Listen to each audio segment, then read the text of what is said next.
Buenas tardes, bienvenidos a Espacio Universitario y en esta ocasión estaremos hablando sobre el libro Psicoanálisis y Educación, escrito por Gerard Mendel. Tenemos a nuestros panelistas que esta tarde nos acompañan y la más cordial bienvenida, maestro Hugo Obispo, gracias por acompañarnos y estar aquí con nosotros. Gracias.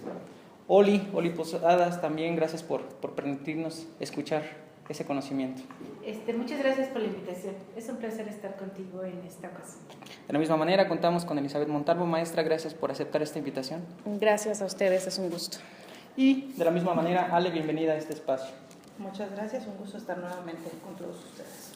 Comentarles que, hemos tenido la oportunidad de analizar este libro ya en una primera sesión y nosotros nos remitiremos en específico a dos puntos esenciales. Uno que habla precisamente sobre lo que viene siendo el método de expresión colectiva, que es una función de carácter de socialización, y el otro que nos habla sobre la teoría del acto poder, y que esto, tiene implicaciones acerca de la autoridad y la manipulación social.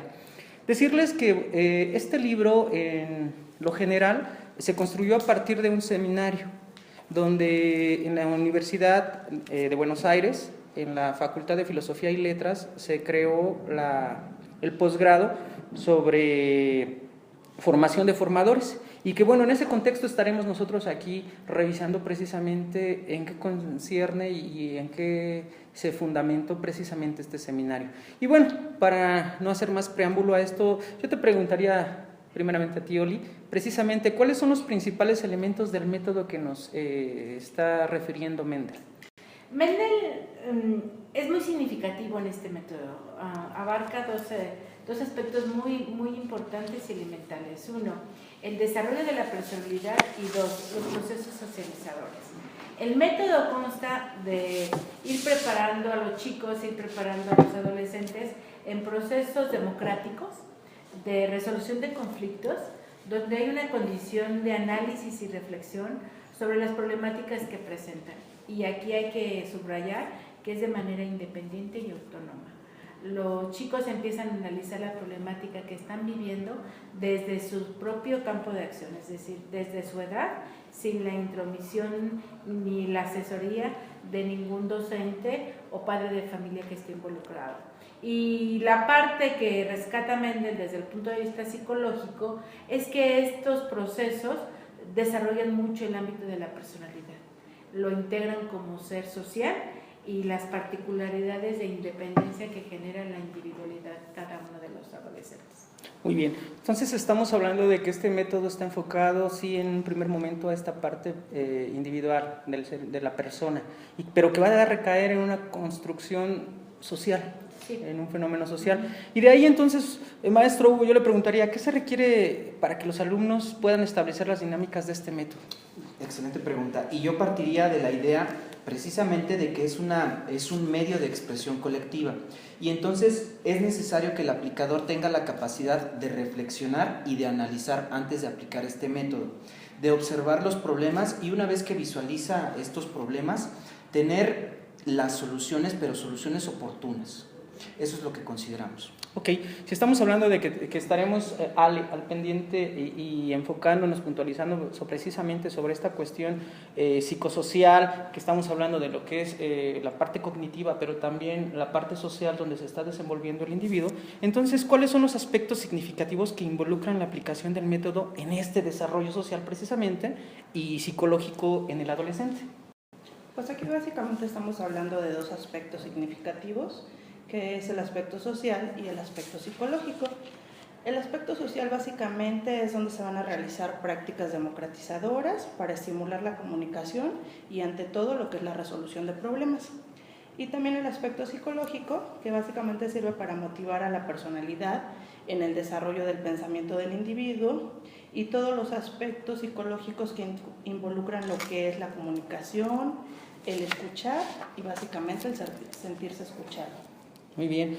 Maestra Elizabeth, estamos escuchando que aquí convergen y siempre están en permanente comunión lo que es la parte psicológica con la parte social. Y en esta condición, entonces, ¿cuál es el rol de la institución ante la aplicación de este método? Muy bien. El rol que tiene la institución es muy importante. Lo más importante es que no interfiere en la expresión colectiva de los alumnos. Más bien analiza los resolutivos y la viabilidad de estos mismos resolutivos. Toma conciencia del ejercicio socializador que es este método, además de que capacita a sus docentes para el análisis y la reflexión de ese mismo análisis, de los resolutivos que se están dando ahí precisamente en la expresión colectiva. Gracias. Oli, estamos hablando precisamente de los diferentes actores que están involucrados en este método precisamente. Ya hablamos del alumno, del joven, ya hablamos en parte de la función social que se está cumpliendo y de que, bueno, se apropien precisamente, ¿no?, de este método. Pero bueno, inclusive ya retomamos esta parte de la institución. ¿Cuál es la función, con lo que nos comentaba la maestra Elizabeth, cuál es la función que se está cumpliendo desde la institución? Yo preguntaría entonces, ¿cómo es la interacción de los padres de familia y las instituciones? ¿O hay un rompimiento en esto? No, por supuesto. Mendel especifica que la parte familiar es un elemento muy importante para que estos chicos se desarrollen de esta forma. Pero los mantiene al margen, es decir, les da resolutivo, les da indicaciones y yo creo que los hace partícipes del método siempre y cuando ellos no intervengan de una manera autoritaria. Estén informados de que los alumnos hacen estas prácticas de comunicación, de análisis y reflexión y que los padres también tienen que involucrarse en ese sistema porque los chavos, los individuos, los adolescentes, trabajan en el sentido de irse familiarizando con los problemas democráticos a los que se van a enfrentar en un proceso social. Entonces la familia es parte de ello. La institución les informa, les da resolutivo, les dicen cómo es el trabajo, pero también en esta flexibilidad de que ellos vayan comprendiendo este proceso de análisis y reflexión y sobre todo el desarrollo de la personalidad, que tal vez es aquí donde impacte más a las familias.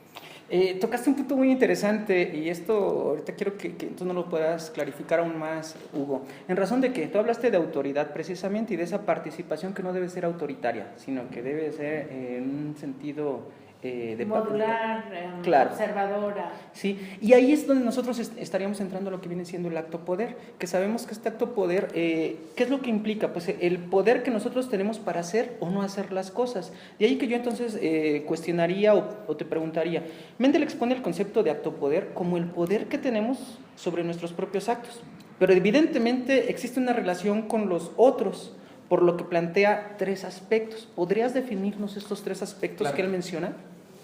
Y para, bueno, nada más complementando un poquito a lo que comentaba la maestra e iniciar la respuesta, tendríamos que hacer diferencia en que Mendel propone 3 aspectos, en donde el primero es el que tiene el control en las acciones, el segundo es el que asume las acciones y el tercero sería indudablemente el entorno.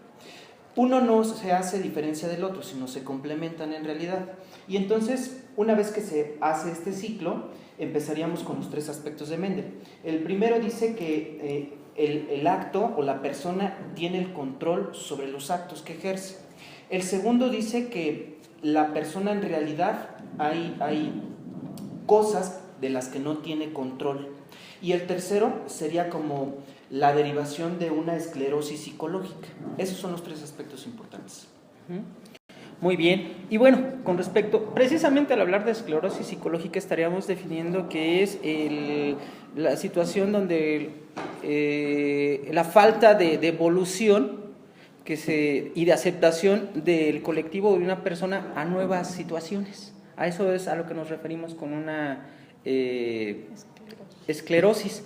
Pero bueno, si nosotros estamos hablando de estos 3 aspectos que marca precisamente Mendel, también retomaríamos entonces cuál es la relación que hay entre el acto poder y el método de expresión colectiva.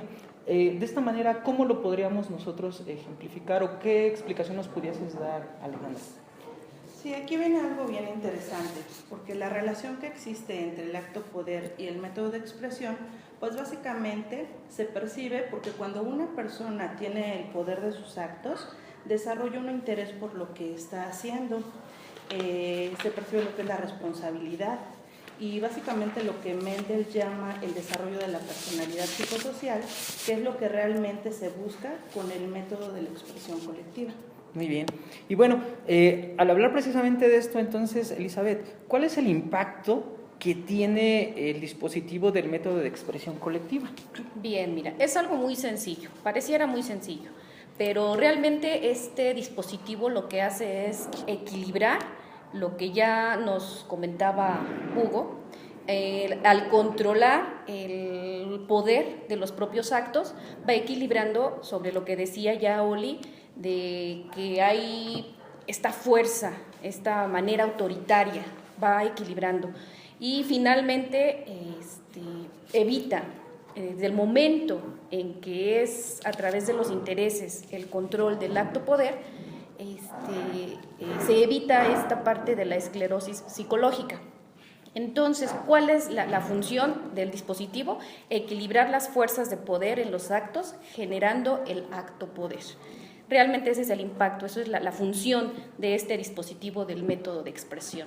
Estamos hablando entonces de que se regula ese poder, me dices. Así es. Pero entonces, Olivia, al regular este acto poder, ¿cómo definirías tú o en qué consiste el movimiento de apropiación del acto que propone Mendel? Aquí es interesante rescatar lo que Mendel dice con el acto poder, y son condiciones un poco relacionadas con la psicología que va viviendo el individuo, cómo se somete a la autoridad y cómo ejerce ese acto poder para analizar esa autoridad y poder tener independencia en sus actos. Y aquí una parte que utiliza desde el punto de vista psicológico es el deseo que tiene el individuo por autorrealizarse y hacerse responsable de sus actos. A medida que toma esta concientización de que él es capaz de poder ser libre, entre comillas, es porque asume la responsabilidad y el compromiso de interactuar con los demás.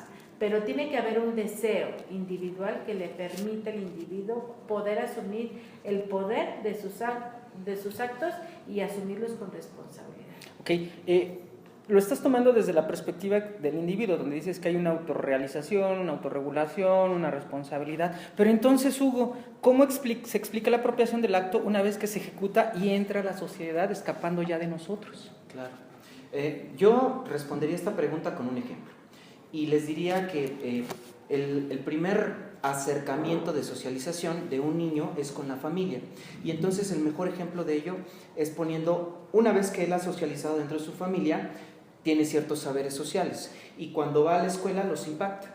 Y entonces hace lo que complementa Mendel, donde dice que confronta los actos socializados con su misma realidad.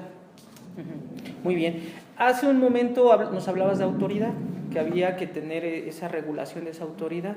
Pero entonces, Alejandra, ¿cuál es la relación que según Mendel existe entre autoridad y acto poder? Ya hablamos de que el acto poder es básicamente el poder tener el interés por ciertos actos o no. Y entonces, ¿cuál sería la relación entre autoridad y acto poder?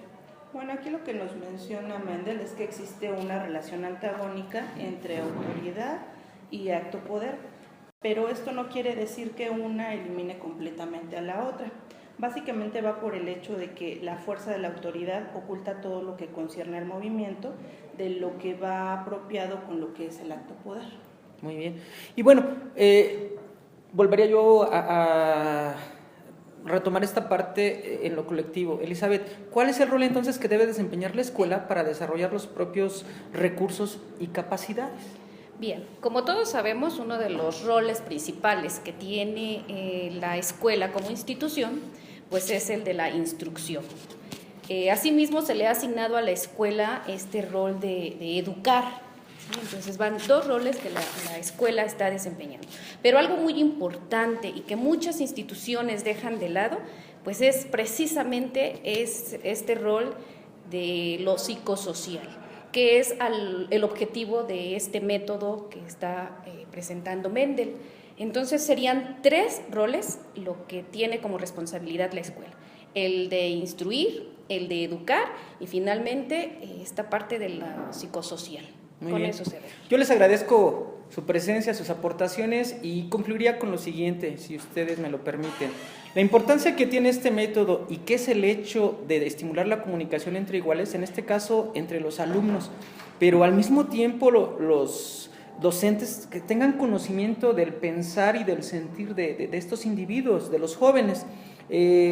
motivando precisamente el desarrollo de la personalidad psicosocial, que es lo que hemos estado trabajando, de estos a través de la escuela, pero también sentirse escuchado, el alumno, el individuo, y escuchar, ¿a través de qué? De que se permite entonces que los individuos desarrollen su interés y responsabilidad por lo que hace el acto poder. Yo con eso concluiría, agradezco la presencia de todos y cada uno de ustedes y agradecerles a ustedes que nos sigan escuchando. Nos vemos hasta la próxima. Gracias.